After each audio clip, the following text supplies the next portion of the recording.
రాజమండ్రిలోని శ్రీ చైతన్య స్కూల్లో 10th class విద్యార్థిని తోటి స్టూడెంట్స్ ఘోరంగా హింసించారు. ఐరన్ బాక్స్ లో కాల్చి వాతలు పెట్టారు. ఇద్దరు విద్యార్థులు సీసీ కెమెరా తీసి నా బ్యాగ్ లో పెట్టారు.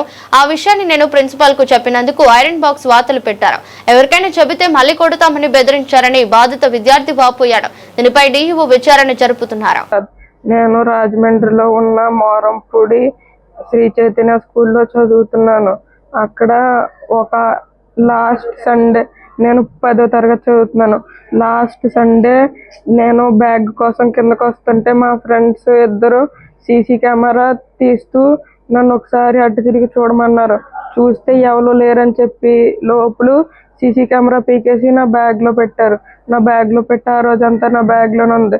నెక్స్ట్ రోజు మా ఫ్రెండ్ బ్యాగ్లో పెట్టేమన్నాడు, పెట్టేశాను. ఆ రోజే హాస్టల్ ప్రిన్సిపల్ సార్ వాళ్ళిద్దరిని పిలిచారు. వాళ్ళిద్దరూ నన్ను పిలిచారు. వీడు ఉన్నారు సార్ మాతోటి, వీడిని అడగండి అంటే నేను ఫస్ట్ అబద్ధం చెప్పాను హాస్టల్ ప్రిన్సిపల్ సార్కి, వీళ్ళు నాకు కనబడలేదు సార్ అని. తర్వాత హాస్టల్ ప్రిన్సిపల్ సార్ నిజంగా ఒప్పేసుకోరా అని చెప్తే నిజం ఒప్పేసుకున్నాను, వాళ్ళిద్దరే పీకర్ సార్ అని. ఆ రోజు కరెక్ట్గా మధ్యాహ్నం 1 గంట తర్వాత నన్ను రూమ్లో పిలిచి మొత్తం అంతా కొట్టేసి, ఎందుకు చెప్పవని మొత్తం కొట్టేసి ఐరన్ బాక్స్ పెట్టేసి, ఇంకోసారి అన్న చేస్తావా అని కొట్టేసి మొత్తం తొడల మీద, అరికాల మీద, పొట్ట మీద కొట్టేసి, పొట్ట మీద ఐరన్ బాక్స్ పెట్టి, చేతి మీద కూడా ఐరన్ బాక్స్ పెట్టి కాల్ చేశారు. ఆ తర్వాత ఇప్పుడు సీసీ కెమెరా గురించి మేము సీసీ కెమెరా కొట్టామని చెప్పినందుకు ఇలా చేసాం. అదే ఇప్పుడు మేము కొట్టిన దెబ్బలన్నీ చూపించు, ఆ తర్వాత నీకు ఎలా ఉంటుందో మేము చూపిస్తామని నన్ను బెదిరించి భయపెట్టారు. ఆ భయంతో నేను వారం రోజుల వరకు చెప్పలేదు.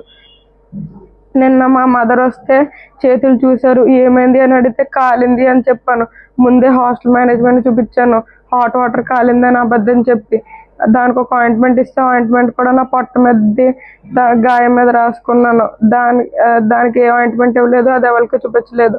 నిన్నైతే చాలా సెప్టిక్ అయిపోయి మా మదర్ చూసేటప్పటికి చాలా దారుణంగా ఉందని ఇంటికి తీసుకుని వచ్చేసారు. హాస్టల్ మేనేజ్మెంట్ కూడా ఇంటికి వచ్చి అన్నీ రాయించుకుని వెళ్ళారు.